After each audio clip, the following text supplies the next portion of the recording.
Қайырлы күн оқушылар. Қазақ тіл сабағының 5-ші сабағын бастаймыз. Бүгінгі өтетін қайталайтын тақырыбымыз да мәтін. Бүгінгі сабақта біз әңгімелеу, сипаттау мәтіндерінің ерекшеліктерін анықтаймыз. Олардың бір-бірінен айырмашылығын ажырата білуді үйренеміз. Кәнекей балалар, мына 3 мәтінге назар аударайық. Бірінші. Сержанның күшігі жоғалып кетті. Ол қатты уайымдады. Балалар, 2-ші сыныпта өткен білімді еске түсірейік. Бұл қандай мәтін түріне жатады? Қандай сұраққа жауап береді? Не істеді деген сұраққа жауап берді. Сержанның күшігі не істеді? Жоғалып кетті. Ол не істеді? Уайымдады. Күшіктің түрі қара, төсі ақ, құйрығы жылмиған. Қандай? Күшіктің түрі қандай? Қара. Төсі қандай? Ақ. Ал қандай деген сұраққа жауап берсе, бұл сипаттау мәтіні. Күшік не үшін сержаннан қашып кетті? Мүмкін ол күшігін ренжітіп алған шығар. Неліктен деген сұраққа жауап беріп тұр. Бұл пайымдау мәтіні. Естеріңізге түсті ме? Ендеше оқулықтың 16-шы бетін ашып қойыңыздар. Ондағы 19-шы жаттығуды ауызша орындайық. Мәтіннің 3 түрі бар. Әңгімелеу мәтіні, сипаттау мәтіні және пайымдау мәтіні. Әңгімелеу мәтіні бір нәрсе жайында хабарлайды. Не істейді, қайтеді, қайда болыпты деген сұрақтарына жауап береді. Ал сипаттау мәтіні адам, табиғат, жануарлар сипатталады. Қандай, қай деген сұрақтарға жауап береді. Пайымдау мәтіні болса, оқиға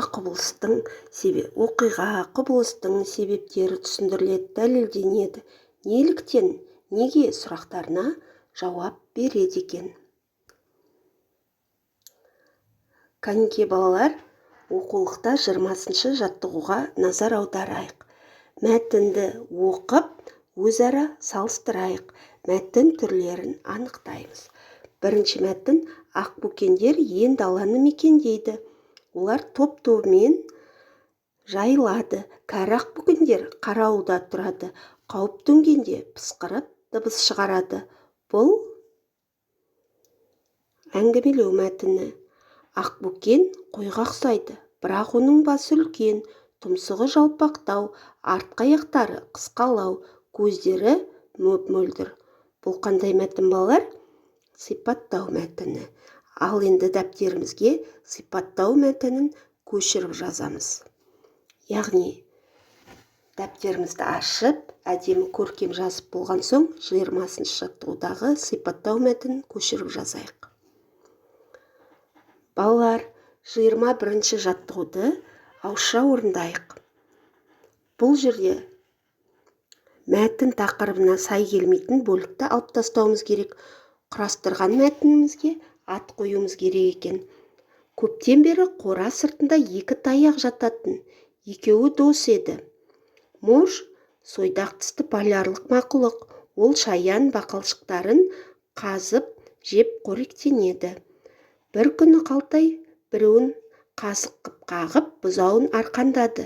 Сол-ақ екен, әлгі таяқтың көкірегіне нан пісіп шыға келді.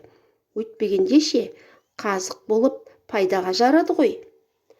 Балалар, бұл жердегі артық морж туралы бөлігі екен, солай ма? Демек, ол мәтінді алып тастаймыз. Сонда мәтінге қандай ат қоюға болады екен? 2 таяқ деп ат қоюға болады екен. Балалар, келесі жазбаша орындайтын біз шығармашылық үзіліс жасап, жазбаша өлең құрастырамыз. Мен бірінші жолын жазып бердім, үлгіге қарап құрастырамыз. Тоны қандай жыл еді? Ары қарай өлеңнің астастынан жазылатынын, 1-ші, 3-ші жолдарға үтір қойылатынын және 2-ші, 4-ші жолға нүктелер қойып отыруды ұмытпаңыздар. Сонымен балалар, мәтіннің қандай түрлері бар екен? Әңгімелеу мәтіні, сипаттау мәтіні, пайымдау мәтіні. Осы мәтін туралы ұққандарыңызды маған аудиожазба арқылы кері байланыс ретінде жіберсеңіздер болады. Бүгінгі сабағымыз аяқталды. Сабақтың соңында кері байланыс берейік. Қош сау болыңыздар.